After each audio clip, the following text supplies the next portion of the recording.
All right, guys, what's up? Welcome back to the YouTube channel. I'm at one of my favorite places in Central Texas. It's actually 10 miles down the road from us. If you're looking for one-off custom sheet metal, some of the nicest vehicles being built right now in the Central Texas area, we're here. We're at Hammer Fab. We're here with Levi Green, and we're gonna give you guys a shop tour today.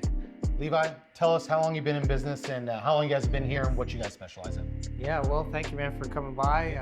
Excited to hear more about what you do too. I gotta get over there and do a tour. I know, come on. But yeah, this will be a little over our 10th year in business. You know, I started out with next to nothing. I mean, literally, I had like $600, and I just started buying equipment and stuff, one piece at a time, with the end goal of, you know, hopefully someday building some high-end cars. You know, I worked in a couple other shops prior to starting my business. Worked at Rad Rice by Troy decades ago in Illinois.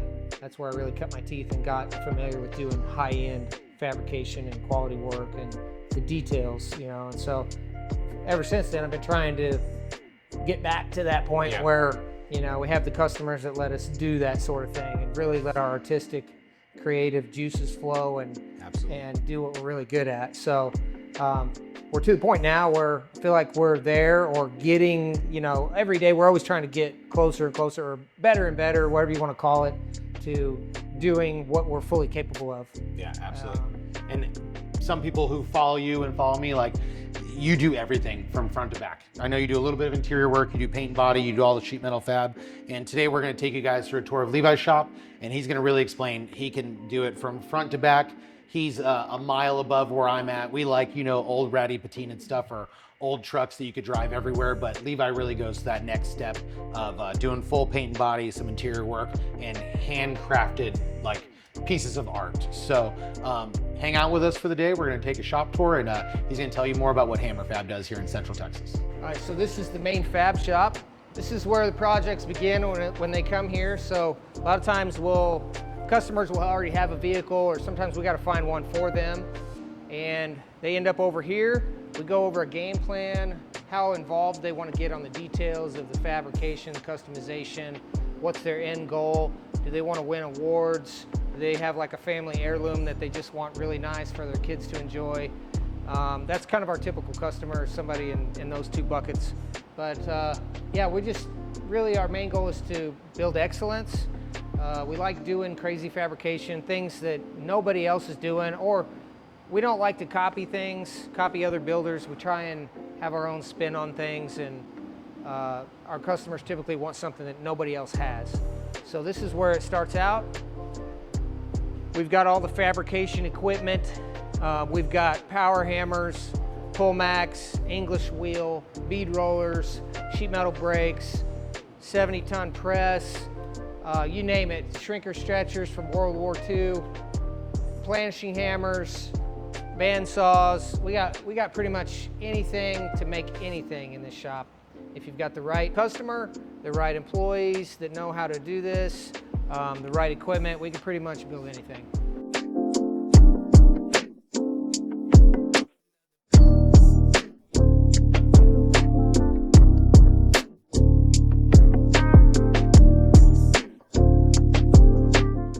So you guys know I'm kind of the OBS guy, square body guy, and Levi's got, what do you call this? What was the vision for this? What did the customer want when they came in bringing you a two-door Tahoe? Yeah, so this is our first OBS truck. Okay. I like them. They're not my favorite, but they're growing on me. Yeah. And just a big box. Yeah, I mean, we grew up with these in high school, you know, so it's not really a classic to me, but this customer of ours is probably about my age, and so he loves it too. And he actually owns some GM dealerships, and the theme behind this was he wants a daily driver, OBS, that is what we call OEM Plus. I'm sure you've heard that term before. Yep. I think the plus is probably the wheel flares. Yeah, absolutely. You know, but overall, the interior and stuff, he wants it to have kind of a OEM vibe to it. Probably like the factory type fabrics. The dash is going to look somewhat OEM, but there's a lot of customization involved still. And so it's our job to take that look that the customer wants and meld it together with all this customization. First thing he said he wanted, we didn't even have to talk him into the wheel flares. He already wanted a wide body truck. Sick. I said, well, if we're going to do it, we're going to do steel flares. I'm not doing bolt-on flares. first what we do is we sculpted these out of modeling clay, just like they would at GM or something. And then we 3D scanned it, and then these got shaped to fit the clay. And then now we've taken the scan in the computer, mirror imaged it, and you'll see on the other side we've got a 3D printed buck attached to the fender on the other side. So now we can start making the other side. Is this on chassis?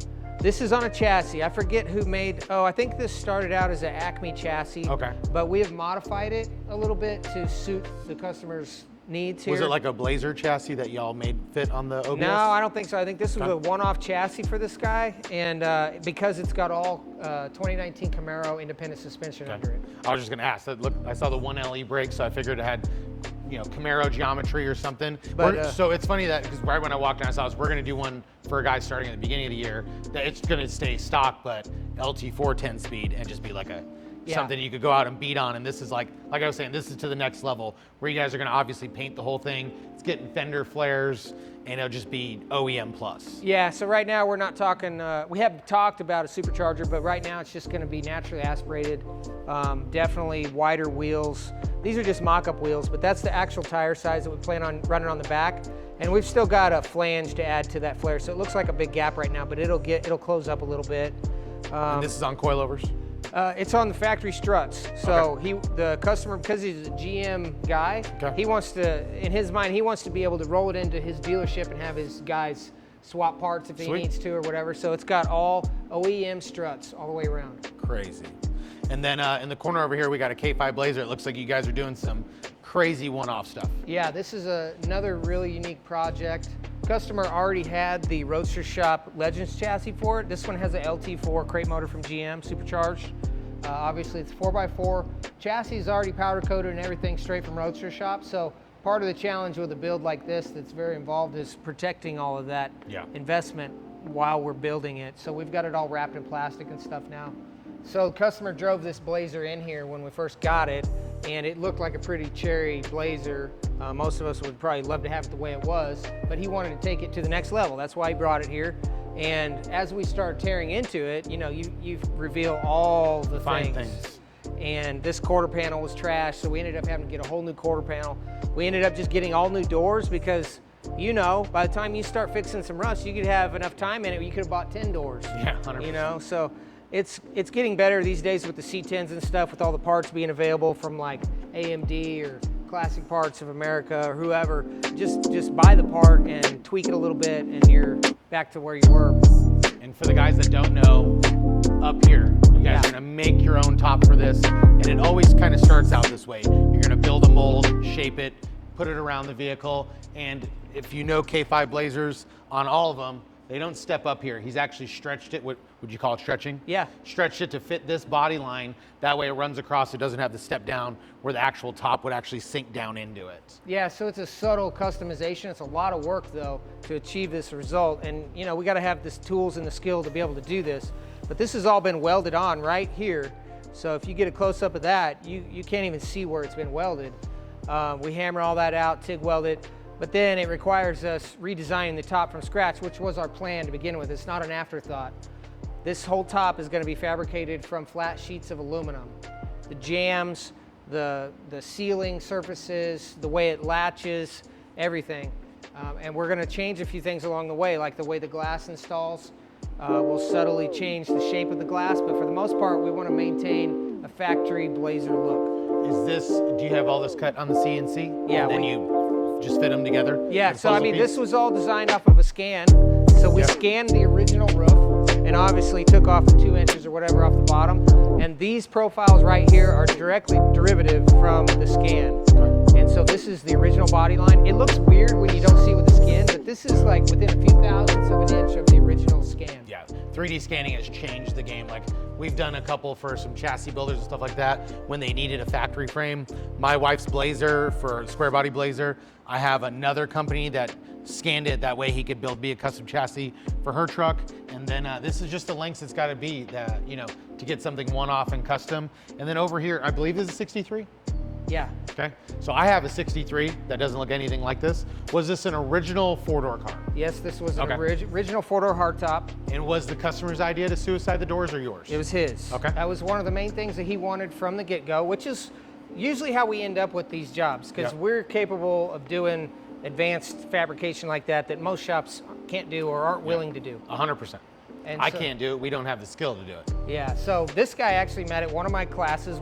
From time to time, we teach metal shaping classes, and this gentleman is a former Navy SEAL. And him and his dad came to one of my classes and didn't mention at first about doing a build. Yeah. They had already had the floor smoked out of this car. Yeah. Because they're X-frame cars, you can't really do much with them. The first thing I had to do to mine, we started tearing apart. Oh, we're just gonna put a motor in it and drive it, and then pull that carpet back. You're like, cool, inner rockers, you gotta do everything. So this customer, he actually already had a frame taper built for it, which he had been paying attention and doing his homework. But after the class, he's like, hey, would you guys be interested in helping me with my car? I was like, what is it? He said, it's a 4-door Impala. I'm like, oh, really? Not really. In my head, I'm thinking, not Same really. thing, I think 4-door, and I'm like, nah, no thanks. And so I was like, okay, let's see. And so he had mentioned something about wanting to do a twin turbo Nelson racing engine. And so that's kind of how it started. First, I sent him an email. I was like, hey, what do you think about doing a 2-door roof swap on a 4-door? Keep it a 4-door, but give it a little bit classier styling, sleeker look. And he emailed me back in like 2 minutes and said, absolutely, let's do it. So at that point, between that and the Nelson racing engine, I figured this guy's pretty serious. Let's do it, and we can just put our spin on it and make it look amazing. No, I absolutely love it. I've been watching this thing, and we built a 63 for a guy last year, and it made me want one. Then I found one, and I remember I've been over here a couple times seeing this thing, and it's wild. This latch is gonna be like something on the inside that you can pull and actuate. Right here, you push that. Okay. Yes, so in here, we'll make it so you can pull it from the inside. I didn't know if this was gonna be the actual latch itself, or if you were gonna make something like you could reach in and open it. We'll make it so you can open it from the inside, but for right now, it's not all done, obviously, but the hinges are done. This is just a prototype of the functionality of it. We'll pretty it up, and it's gonna get a full cage, but that you get the gist of how it's gonna work. So it's gonna be kind of like a late 90s Chevy truck where the third door latches and then you latch this into it. We looked at doing it a couple different ways, but this seemed to be the not necessarily the best way, but the most efficient way to do it. So I like renderings a lot. Is this something, when you guys kind of put the idea together, did you have a rendering? We had done? a rendering done from the beginning with the flipped handles and everything. I think that's probably the most important thing. And since we've been here for a little bit, walking around, I see that there's renderings everywhere. That's kind of so the whole team has the same idea that you have in your head or the customer has in your head. And that way they can really see what's going to become reality. Yeah, and it's amazing nowadays with the digital rendering and stuff. I think JM Ford Designs did this one, and he usually does a really good side shot. He can do 3/4 too, but it was like, I thought, oh, that looks pretty cool, but it's probably not reality. And then we started getting into it, and it's like, oh, dang, he was like within 1/4 of an inch or whatever from reality. So it's a really good way to see what your vehicle's gonna look like before we start. We even had these wheels in the rendering and some possible color options. No, it looks killer. I love this thing. And then this is the assembly area. Yep, so this is the other half of the main shop, and this is where we typically do final assembly and also where we do our test and tune phase. That's what we call it. So this truck right now is in our test and tune phase. And so basically on the higher end builds, what we offer our customers is the option to take it, all the mechanical, electrical, plumbing, all of that stuff, all the way through to fruition except for painting it.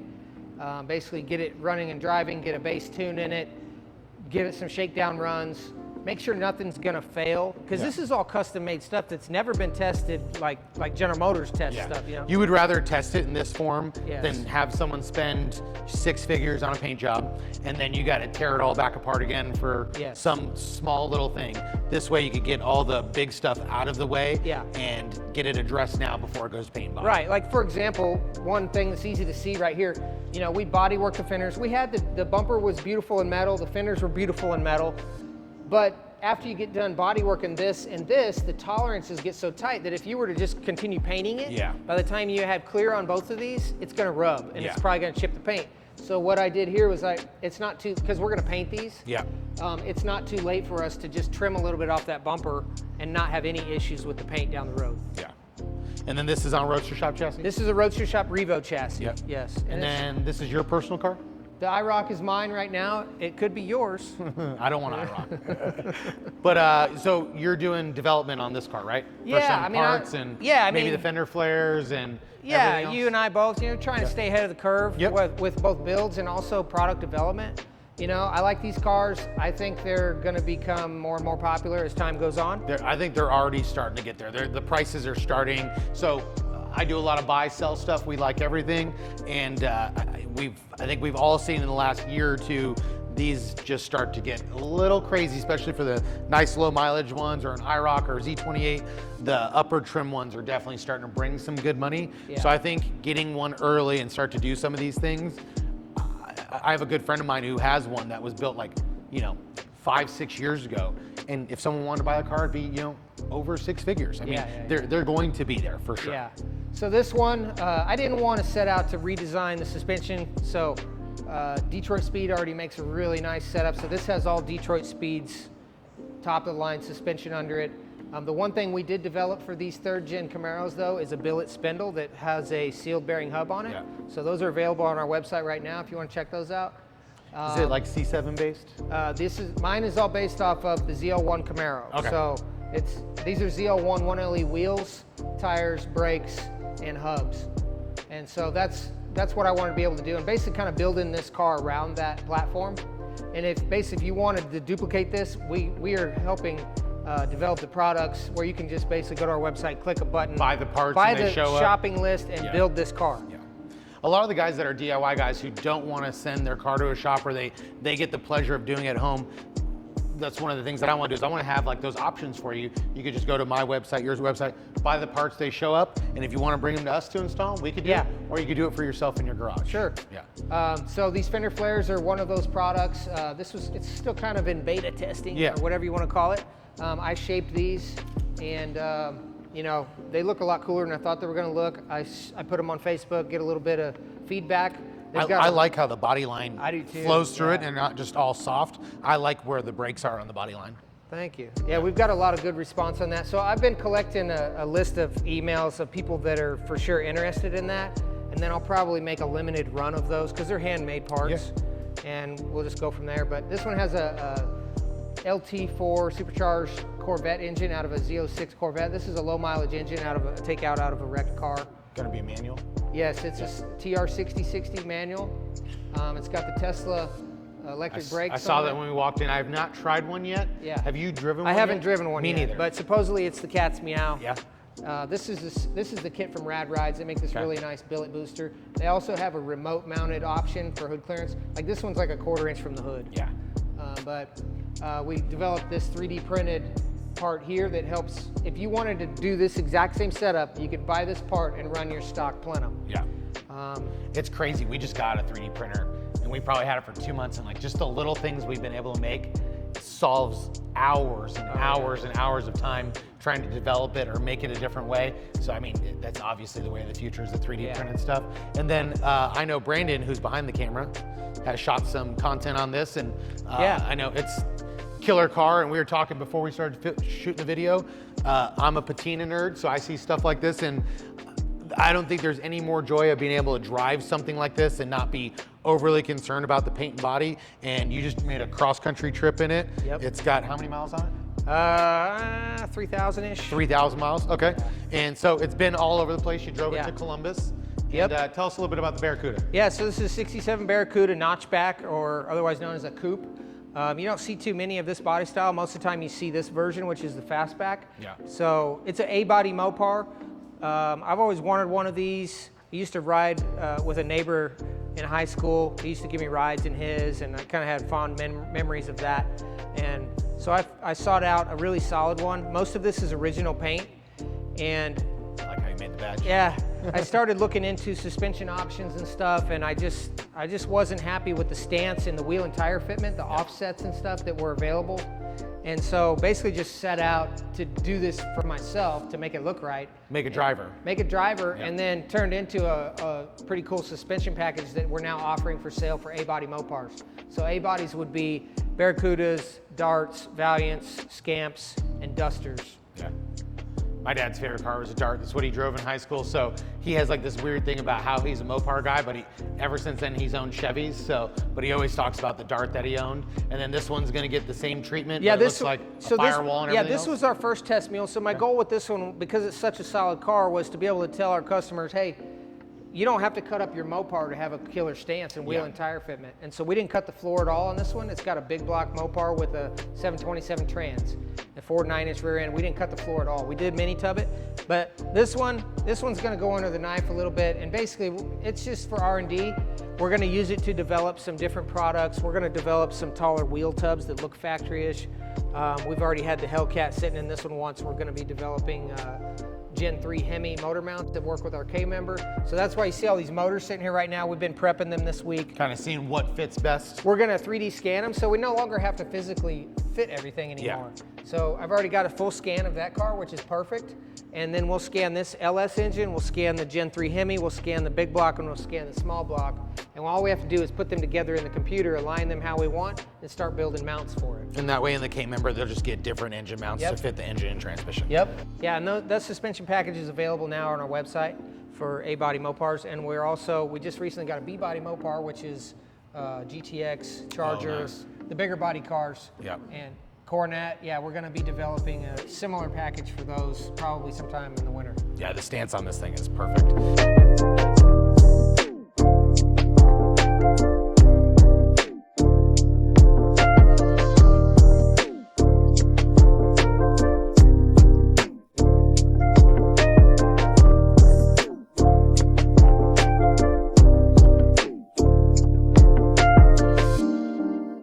What's up, guys? We had an awesome time over at Levi's at Hammer Fab. We had some small little audio issues towards the end of the video when we went into the paint shop. Levi does paint classes, body work classes. Make sure you check him out. We didn't want to put the video out with really crappy audio towards the end, so I hope you guys enjoyed it. If you'd like to see more shop tours, or if there's another shop you'd like us to go tour and make a video of, let us know in the comments, and have a great day.